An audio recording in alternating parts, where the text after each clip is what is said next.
नमस्कार, मैं रचना शर्मा चढ़ती कला टाइम टीवी देख रहे सभी दर्शकों का स्वागत करती हूं। आप देख रहे हैं हिंदी के समाचार। समाचारों की शुरुआत से पहले एक नजर आज के मुख्य सुर्खियों पर।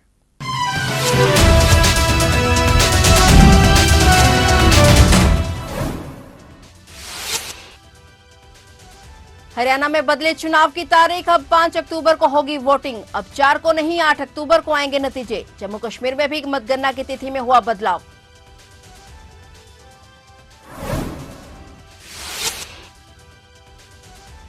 चंडीगढ़ में बीकेयू और उग्राह का धरना। चंडीगढ़ में किसानों का आज से पक्का मोर्चा। किसानों ने उठाए खेती नीति समेत 8 मुद्दे।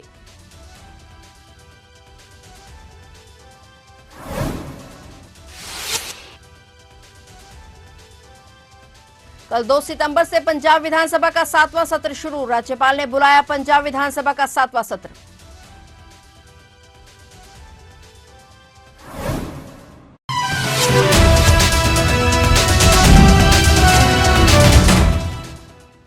और अब समाचार विस्तार से। हरियाणा विधानसभा चुनाव की तारीख में बदलाव हो गया है। जहां पहले 1 अक्टूबर को चुनाव होना था, वहीं अब मतदान 5 अक्टूबर को होगा। चुनाव आयोग के अनुसार मतगणना 8 अक्टूबर को होगी। ज्ञात हो कि चुनाव की तारीख से पहले और बाद में छुट्टियों के कारण वोटिंग प्रतिशत कम होने की आशंका थी, जिसके बाद भाजपा ने चुनाव की तारीख में बदलाव को लेकर चुनाव आयोग को पत्र भी लिखा था। हरियाणा में चुनाव आयोग ने यह फैसला बिश्नोई समाज के मताधिकार और परंपराओं दोनों का सम्मान करने के लिए लिया है। निर्वाचन आयोग ने कहा कि आयोग ने गुरु जम्बेश्वर की याद में असोज अमावस्या उत्सव समारोह में भाग लेने की सदियों पुरानी प्रथा को बरकरार रखा है। यही वजह है कि चुनाव की तारीख में बदलाव हुआ है। आयोग ने कहा कि इस वर्ष यह त्योहार 2 अक्टूबर को मनाया जाएगा। सिरसा, फतेहाबाद और हिसार में रहने वाले हजारों बिश्नोई परिवार मतदान के दिन राजस्थान की यात्रा करेंगे, जिससे उन्हें अपने वोट देने का अधिकार नहीं मिलेगा। इसके मद्देनजर चुनाव आयोग ने फैसला बदलते हुए मतदान की तारीख और मतगणना में बदलाव कर दिया है। बता दें कि हरियाणा विधानसभा चुनाव के लिए सिर्फ मतदान और मतगणना की तारीख में बदलाव हुआ है। अधिसूचना और नामांकन सहित नामांकन की जांच और नाम वापसी की तारीख वैसे ही रहेगी जैसे पहले थी। प्रदेश में चुनाव के लिए अधिसूचना 5 सितंबर को जारी की जाएगी। वहीं नामांकन की तिथि 12 सितंबर को है और नामांकन की जांच की तारीख 13 सितंबर और नाम वापसी की तारीख 16 सितंबर है। तेल विपणन कंपनियों ने 19 किलोग्राम वाले वाणिज्यिक एलपीजी गैस सिलेंडर के दाम में आज रविवार से 39 रुपए की बढ़ोतरी की है। बढ़ोतरी के बाद दिल्ली में 19 किलोग्राम वाले वाणिज्यिक एलपीजी सिलेंडर का खुदरा बिक्री मूल्य 1,691 रुपए 50 पैसे हो गया है। इससे पहले 1 जुलाई को व्यवसायों और वाणिज्यिक उद्यमों को राहत देने के लिए तेल विपणन कंपनियों ने वाणिज्यिक एलपीजी गैस सिलेंडर की कीमतों में कमी की घोषणा की थी। 19 किलोग्राम वाले वाणिज्यिक एलपीजी सिलेंडर की कीमत में 30 रुपए की कटौती की गई थी। नतीजतन दिल्ली में 19 किलोग्राम वाले वाणिज्यिक एलपीजी सिलेंडर की नई खुदरा बिक्री कीमत 1,646 रुपए की गई। और प्रति महीने की शुरुआत में एलपीजी सिलेंडर की कीमतों में लगातार होने वाले समायोजन बाजार की गतिशील प्रकृति को दर्शाते हैं। अंतर्राष्ट्रीय तेल की कीमतें, कराधान नीतियां और आपूर्ति मांग की गतिशीलता जैसे विभिन्न कारक इन मूल्य निर्धारण निर्णयों में महत्वपूर्ण भूमिका निभाते हैं। हालांकि हाल के मूल्य परिवर्तनों के पीछे सटीक कारणों का खुलासा नहीं किया गया है, लेकिन यह स्पष्ट है कि तेल विपणन कंपनियां व्यापक आर्थिक स्थितियों और बाजारों के प्रति उत्तरदायी हैं।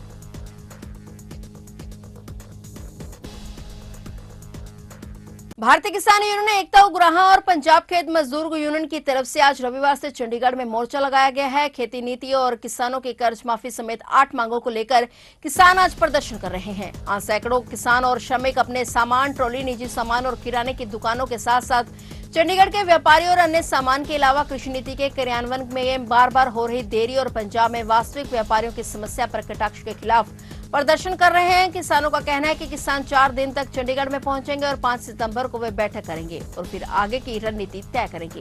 चंडीगढ़ में ही रहना है या पंजाब लौटना है। किसान नेताओं के मुताबिक आज 1 सितंबर को चंडीगढ़ के सेक्टर 34 में एकत्रित होने के बाद कल 2 सितंबर को वह पंजाब के मुख्यमंत्री को अपनी पहचान के लिए विधानसभा तक मार्च करेंगे। सितंबर तक अपनी हड़ताल जारी रखने के लिए जिस दिन जिला सत्र समाप्त हो जाएगा वह फिर मीटिंग करेंगे।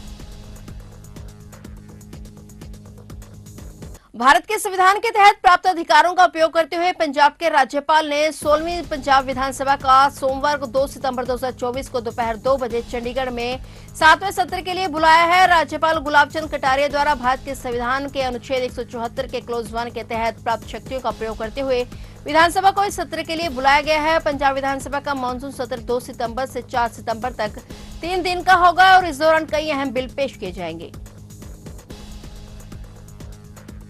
मध्य प्रदेश सरकार का उस समय 3 पुलिसकर्मियों के खिलाफ एक्शन देखने को मिला जब प्रशासन ने लापरवाही बरतने पर थाना प्रभारी एएसआई को लाइन अटैच कर दिया। और दरअसल मामला सागर बांदरी थाना इलाके में लखनऊ धौनी झांसी हाईवे पर एक कंटेनर से 12 करोड़ रुपए की कीमत के मोबाइल चोरी का है, जहां लुटेरों ने बड़ी लूट को अंजाम देते हुए ट्रक से 12 करोड़ के 1600 आईफोन चोरी कर लिए और कंटेनर लूटने वाला बदमाश ड्राइवर के हाथ पर बांधकर छोड़ गए। कंटेनर ड्राइवर रिपोर्ट दर्ज कराने बांदरी थाने पहुंचा और पुलिस ने लखनऊ धौन में शिकायत का बोलकर रवाना कर दिया। और इस बीच मामला आईजी प्रमोद वर्मा के संज्ञान में आया तो आईजी ने बांदरी थाने में पहुंचकर मामले की जानकारी ली। लापरवाही बरतने पर थाना प्रभारी एएसआई को लाइन अटैच कर दिया और वहीं प्रधान आरक्षक को सस्पेंड कर दिया गया। वारदात की गंभीरता को देखते हुए 5 पुलिस टीमें गठित की गई। टीमों को आरोपियों की धरपकड़ के लिए रवाना किया गया। वारदात में मेवाती गिरोह का हाथ होने का संदेह है, जिसके आधार पर पुलिस की टीमें अलग अलग स्थानों पर आरोपियों की धरपकड़ करने के लिए रवाना की गई। सिंधुदुर्ग में छत्रपति शिवाजी महाराज की प्रतिमा गिरने का मामला महाराष्ट्र में गर्माता जा रहा है। शिवाजी महाराज की प्रतिमा पर जमकर सियासी बवाल मचा हुआ है। विपक्ष मुख्यमंत्री एकनाथ शिंदे से इस्तीफे की मांग कर रहे हैं तो दूसरी तरफ सत्ताधारी पार्टी ने शिवाजी महाराज की प्रतिमा बनाए जाने में लापरवाही बरतने वाले लोगों पर कार्रवाई करने के लिए विशेष टीम गठित कर चुकी है। इस बीच महाविकास अघाड़ी ने आज जूते मारो आंदोलन किया है। विपक्ष मुंबई के हुतात्मा से गेटवे ऑफ इंडिया तक यह आयोजन मार्च करेगा और हालांकि अब तक विपक्ष को आंदोलन मार्च निकालने की इजाजत नहीं दी गई थी और उन्हें बस हुतात्मा चौक पर ही एकत्रित होकर विरोध प्रदर्शन करने की अनुमति मिली थी। बावजूद इसके महाविकास अघाड़ी आंदोलन मार्च निकालने की बात कर रहे हैं और इस आंदोलन के उग्र होने की संभावना को देखते हुए ही सुबह 10 बजे से गेटवे ऑफ इंडिया को अगले आदेश तक बंद कर दिया गया। वहीं गेटवे ऑफ इंडिया आज पर्यटकों के लिए बंद रहेगा। गौरतलब है कि प्रधानमंत्री नरेंद्र मोदी और महाराष्ट्र के मुख्यमंत्री एकनाथ शिंदे दोनों ने ही इस घटना पर माफी मांगी है। बावजूद इसके विपक्ष इस्तीफे की मांग पर अड़ा हुआ है।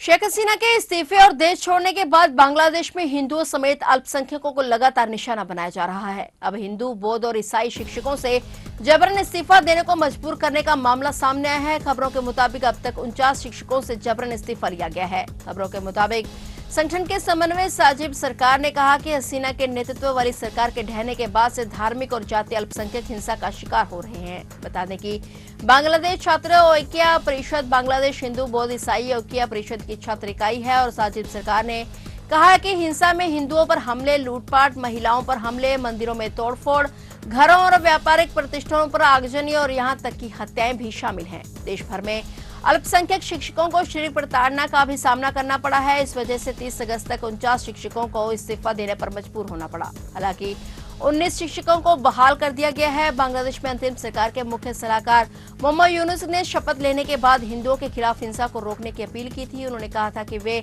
देश में संविधान को बनाए रखेंगे, मगर इसका असर होता नजर नहीं आ रहा है।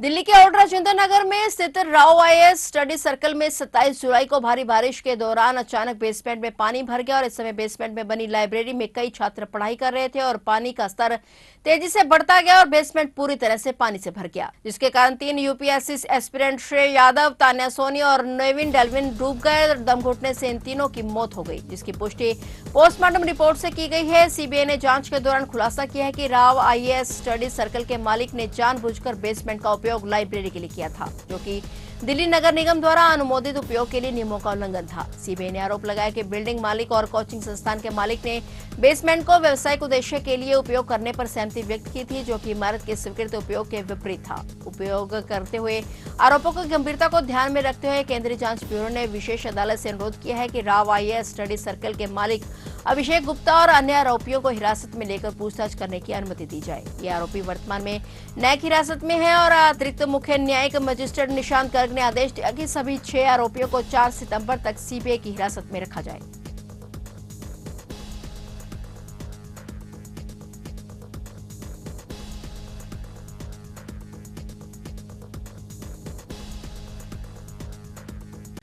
तमिलनाडु में तूतुकुड़ी जिले के नाजरथ के निकट एक पटाखा फैक्ट्री के गोदाम में विस्फोट हो जाने के कारण 2 श्रमिकों की मौत हो गई और 2 महिलाओं समेत 4 अन्य लोग घायल हो गए। पुलिस ने यह जानकारी दी। पुलिस के अनुसार पटाखों को एक स्थान से दूसरे स्थान पर ले जाते समय अचानक विस्फोट हो गया और तमिलनाडु के मुख्यमंत्री एम.के. स्टालिन ने घटना पर दुख व्यक्त किया और मृतकों के परिजनों को 3-3 लाख रुपए की सहायता राशि देने की घोषणा की। मुख्यमंत्री स्टालिन ने कहा कि एक निजी पटाखा फैक्ट्री में अप्रत्याशित विस्फोट के कारण मौतों की खबर सुनकर मुझे गहरा दुख हुआ है। उन्होंने कहा कि दुर्घटनावश हुए विस्फोट में घायल हुए लोगों को 1-1 लाख रुपए की सहायता राशि भी प्रदान की जाएगी। घटना में सेल्वम, प्रशांत और सेंदुरकानी और मथुमारी गंभीर रूप से घायल हैं, जिनका इलाज किया जा रहा है। फिलहाल हिंदी के समाचारों में इतना ही और नए समाचारों के साथ फिर से हाजिर होंगे। तब तक के लिए देखते रहिए चढ़ती कला टाइम टीवी और मुझे दीजिए इजाजत। धन्यवाद।